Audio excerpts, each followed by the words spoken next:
nandito na tayo sa paggawa ng cages ni Sir Marlon Care dito sa San Fernando, Pampanga, dito sa Ponduan, San Fernando, Pampanga, mga ka-idol. Ito po yung poultry supply niya.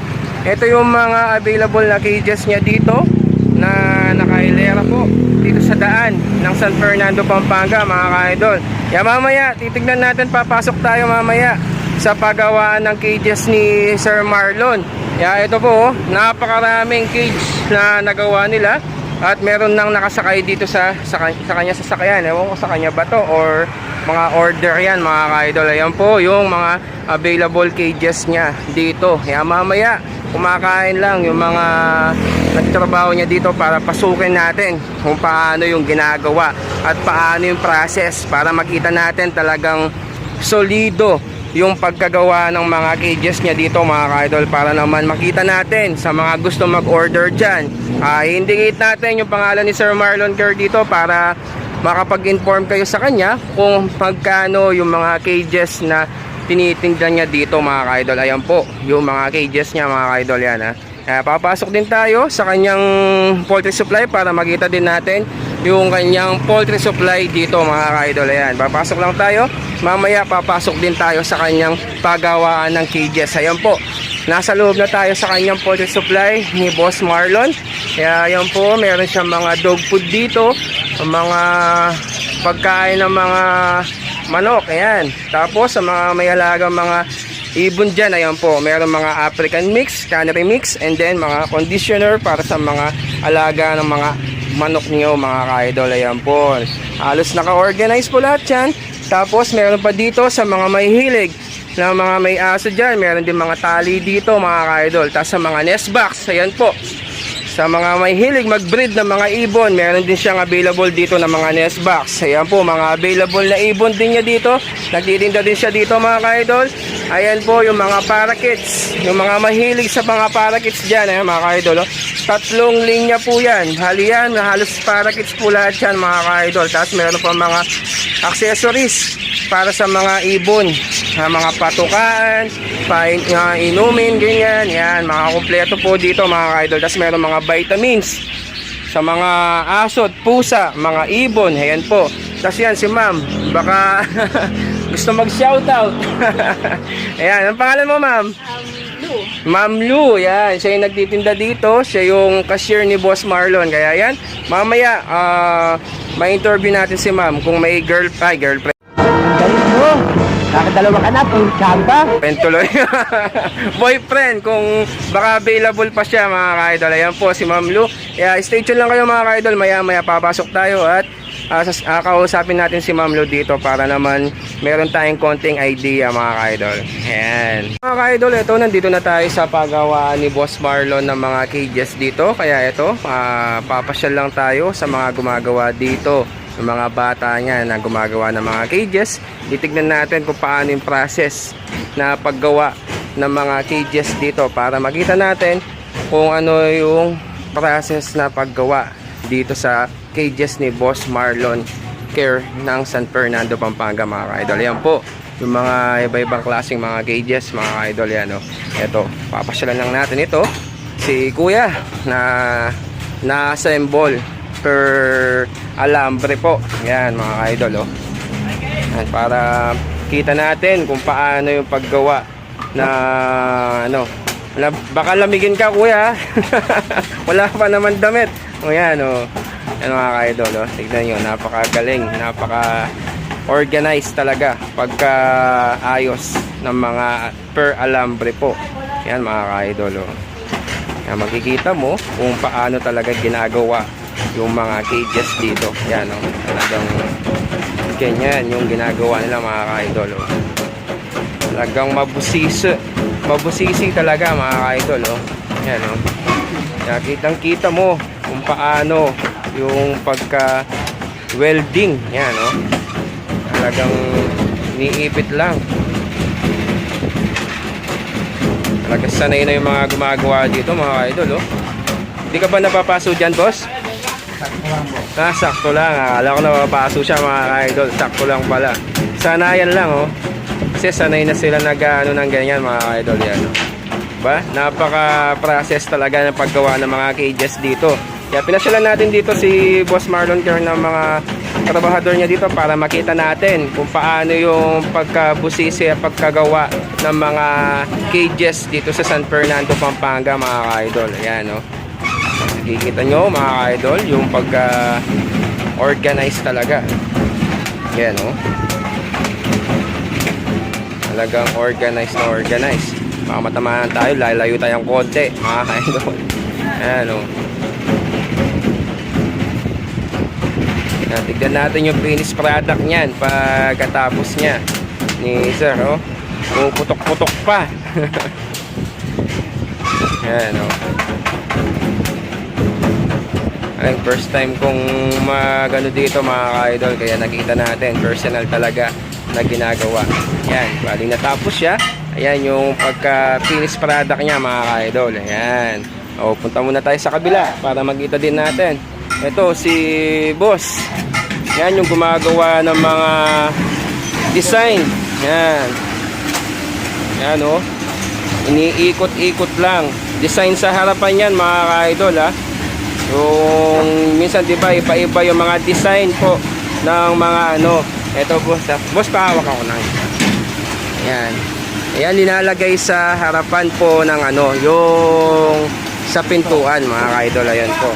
Yan. Bali, yan yung pinaka-design ni Sir Marlon sa kanyang mga cages.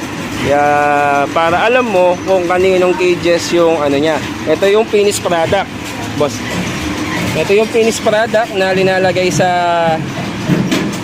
kanyang, wait lang, di natin makuha. Ito, mga idol. Papagita lang natin para matanggal. Nang gulo pa tayo, mga ka-idol. Sorry.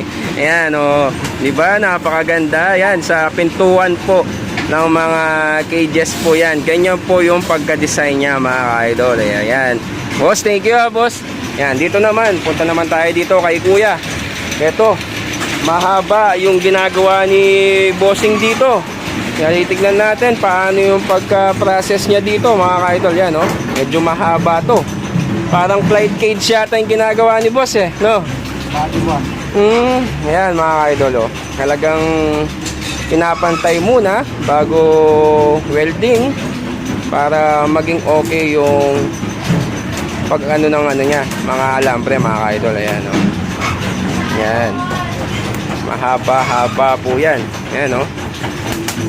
Puputok-putok pa, mga ka-idol. Napakagaling. Talagang detalyado yung pagkagawa nila. Oh, pumuputok. Yan, mga idol, oh.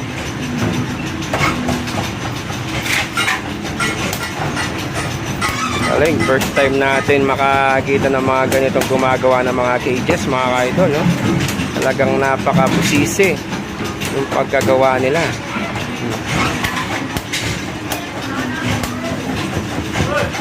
Hintayin natin yung finished product niya para naman makita natin kung ano yung kinalabasan ng ginawa ni Kuya.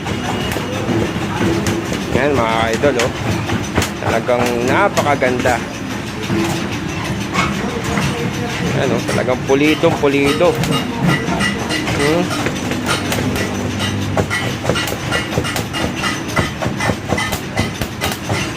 Yan, oh. Hanggang pulido yung pagkagawa, mga ka-idol, oh. Bali, ginagawa ni sir, meron palang tagapak pala dun para ano, oh. Ayan, oh. Para umano yung welding. Akala ko ginagamit dito welding rod, di pala. Iba pala to.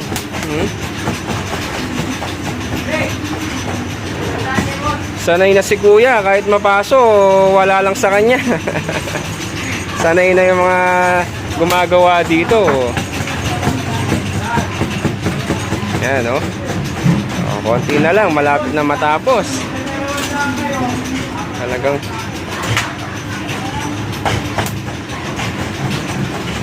ayan, no?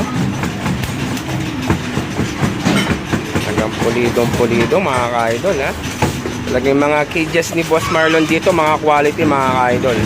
Hindi basta-basta ano lang to. Talagang pulido yung pagkagawa nila. Ayan, no? Abusisi talaga. Ayan, no? Kaya nga, pinapakita natin para sa mga gustong mag-avail. Ayan, i-indicate natin yung Facebook page ni Boss Marlon para naman sa mga gusto mag-order. Nationwide po yan mga ka-idol, ha. Ayan, para maparami yung mga order ni Boss Marlon dito ng mga cages na Marlon Care cages mga ka-idol. Ayan, no? Putok-putok pa. Yan, bali natapos na. Tignan natin yung finished product niya na pagkagawa. Yan mga ka-idol, oh. Napakaganda. Thank you boss, ha. Yan, sa kabila naman tayo. Tignan natin yung dito para yan, ito pala yung ginagamit na alambre. Yan, oh. Yan si Bossing. Ganyan pala yung ginagawa nila. Bali inaano muna nila sa makina mga ka-idol, oh. Yan, malikot lang tayo dito para makita natin ang gusto. Ayan po. Uy, nagulat ako sa aso, ah. Ayan. Ayan mga ka-idol, oh. Diba? Kitang kita na tinatanggal. Mahaba. Ayan po, oh. Balik finish product niyan. Ganyan. Nakaroll nyo siya dati. Kaya ngayon, finish product niya. Ayan po. Ayan mga ka-idol, oh.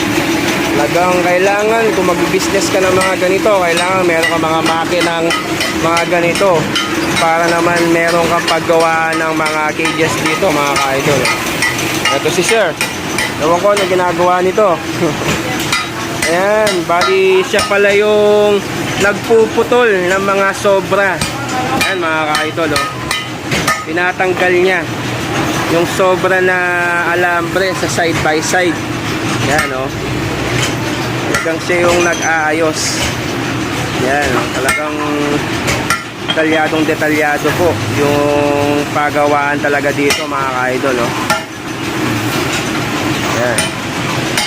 So ito naman, yan, pinuputol din nito ni sir yung mga excess, you know, parang kinaka-cutter po niya, pinuputol isa-isa yung mga excess na alambre mga ka-idol, oh. Napakabusisi yung paggagawa ng mga cages dito mga ka-idol. Hindi lang basta-basta pala gumagawa ng mga cages. Talagang ayan po yung mga ano nila, oh. Maraming makina na pwedeng gamitin mga ka-idol. Tapos ito naman si Bossing. Bossing, ano yung ginagawa natin? Para saan yan? Pintuan. Ayan, ito pala yung gumagawa ng pintuan mga ka-idol, oh. Yan, tignan natin yung ginagawa niya para makita nyo mga ka-idol. Siya pala yung gumagawa ng pintuan. You know?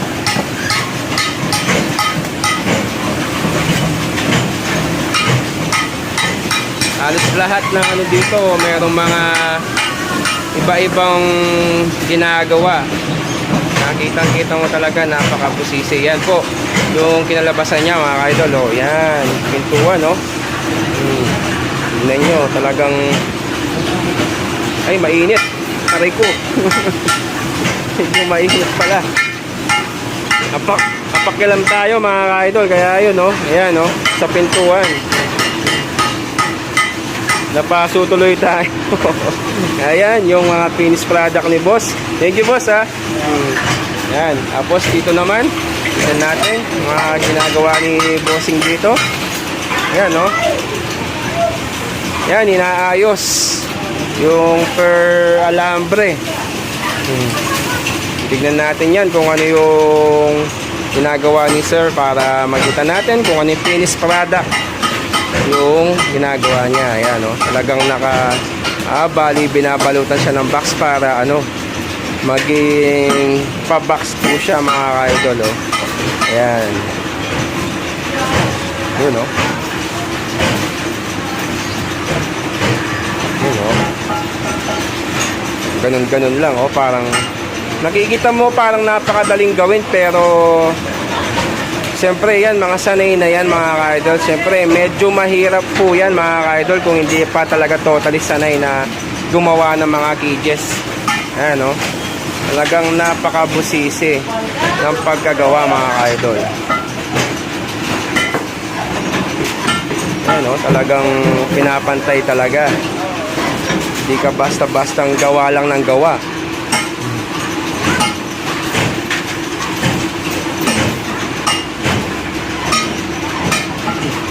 Ano, talagang napakabusisi, oh.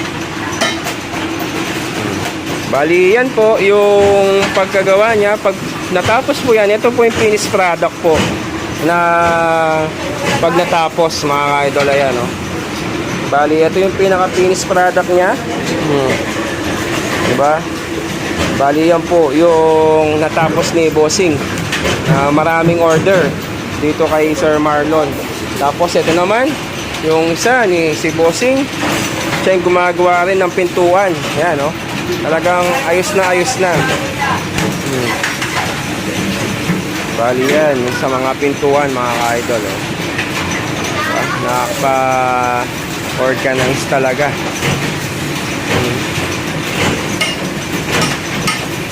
Talagang pulidong-pulido mga ka-idol. Yan, oh. Yan, yung mga ginagawa nila mga ka-idol.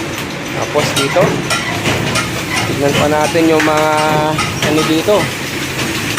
Ito, si boss. Siya yung naglalagay ng ano sa bilog. Yan, no? Diba? Talagang bali mga finished product. Pag natapos po, bali ganyan na po yung mga finished product. Ayan, mga sample ng mga cages. Ito, binubuo pa to. Bali ito, pag natapos na yan, ganyan yung pinaka-finished product nila mga ka-idol. Ayan. Diba, napakaganda. Yung mga talagang pulido po yung pagkagawa nila mga ka-idol. Ito si Bossing, gumagawa ng mga stand yata ito yung ginagawa niya mga ka-idol. Kitang-kita mo yung mga ginagawa nila dito. Talagang hindi basta-basta lang po mga ka-idol. Yan po yung updated dito sa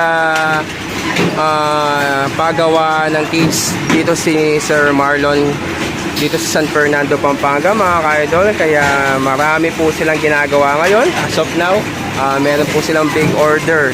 Nasa 1,000 po. Kaya if ever na gusto nyo po mag-order or kumuha ng mga cages, pwede nyong itinda dito. Tumawag lang po kayo kay Sir Marlon, no? Kaya ipopost din natin yung kanyang Facebook page dito sa ating videos para makita natin yung mga gusto pong mag-inquire sa kanya, para at least po ay makausap nyo po si Sir Marlon sa kanyang mga cages dito sa San Fernando, Pampanga mga ka-idol.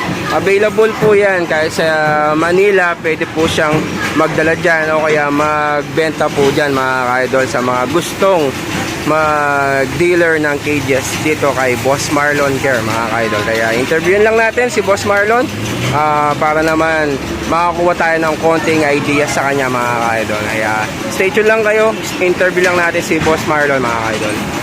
Idol, ito si Boss Marlon Care, ng may-ari po ng mga cages na ginagawa doon at saka itong poultry supply niya ito. Magtatanong lang tayo mga ka-idol para kay Boss Marlon. Konting question lang, boss.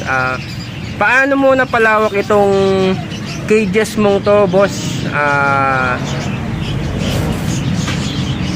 Hindi naman maano sa biglaan yan. Siyempre, kaunti-unti, nagpundar ng mga gamit para mga palagi.